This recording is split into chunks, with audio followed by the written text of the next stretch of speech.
Maintenant que vous avez compris l'émergence du concept marketing, nous allons vous en proposer plusieurs définitions. Il existe de nombreuses définitions en marketing. Celles que nous vous proposons ont été choisies parce qu'elles nous paraissent être les plus pédagogiques, les plus claires. Si vous souhaitez en consulter d'autres, nous vous recommandons de vous reporter à la bibliographie des ouvrages généraux qui vous est proposée. La première définition que nous vous proposons définit le marketing dans le contexte de l'entreprise. Nous verrons en conclusion que nous pouvons proposer une définition qui englobera d'autres domaines d'application. Le marketing peut se définir comme l'ensemble des activités de l'entreprise qui permettent de créer, promouvoir et distribuer de façon rentable des produits ou services en vue de satisfaire la demande présente ou future des consommateurs. Plusieurs termes clés apparaissent dans cette définition. Le premier terme clé, c'est la notion de demande, qui signifie que le marketing définit une culture d'entreprise orientée vers le marché, vers la clientèle.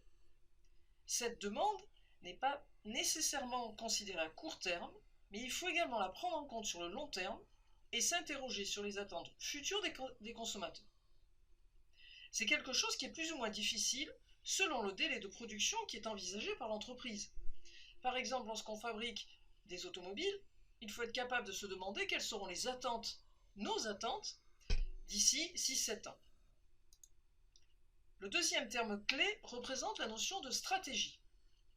Le marketing ne définit pas seulement une démarche d'analyse, mais il définit également une démarche de décision, de stratégie pour créer, promouvoir, distribuer de façon rentable une offre composée de produits ou de services. Enfin, il faut souligner le terme d'activité. Ainsi, le personnel en contact avec la clientèle, même s'il n'est pas décisionnaire au niveau du marketing, va avoir un rôle à jouer au niveau de l'image qu'il pourra laisser par rapport au client.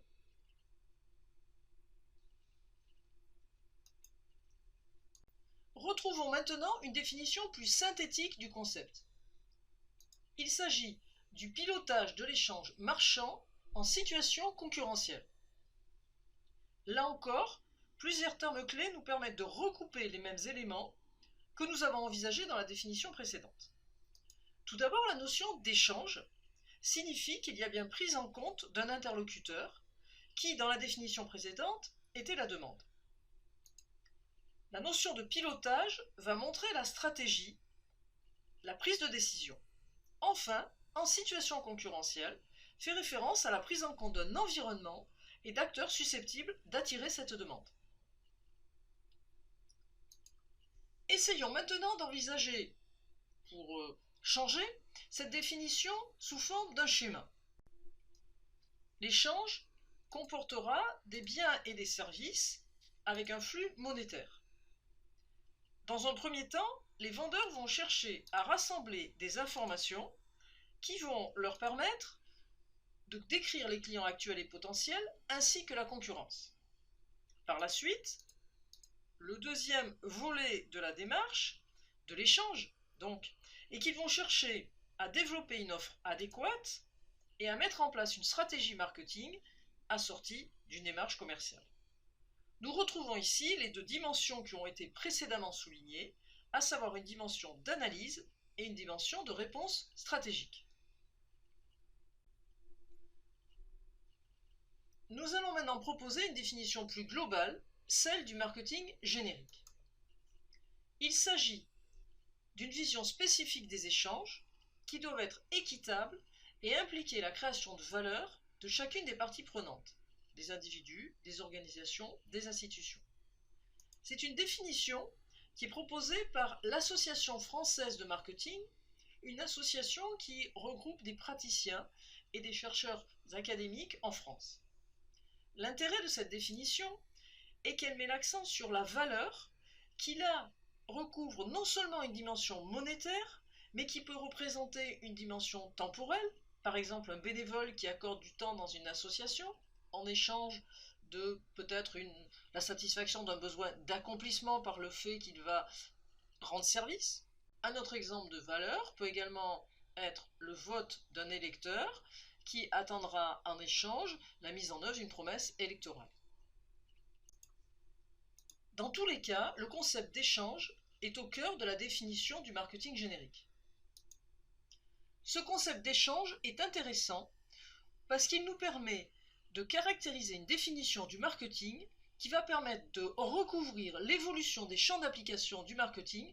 En effet, on peut caractériser cette évolution selon 3 dimensions: les consommateurs, les produits et l'environnement économique. À l'origine, après la Seconde Guerre mondiale, la démarche marketing était dédiée aux consommateurs. Aujourd'hui, il se trouve que d'autres destinataires peuvent être concernés. On parle ainsi de marketing B2B, à usage professionnel, business to business, ou marketing appliqué à des produits pour enfants. On constate également que le produit n'est plus forcément le seul objet d'application du marketing. Il peut s'agir d'associations, de services, de projets, de causes publiques. Enfin, l'environnement économique, qui était caractérisé comme étant particulièrement dynamique après la Seconde Guerre mondiale, peut désormais présenter des spécificités. On parle de marketing des produits high-tech, du marketing des produits de la mode, du marketing des produits de luxe. Ce MOOC est consacré au marketing fondamental.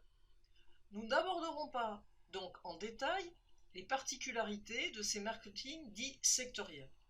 Pour ceux et celles d'entre vous qui seraient intéressés, nous vous recommandons de vous reporter à la bibliographie dite marketing sectoriel que nous proposons en accompagnement.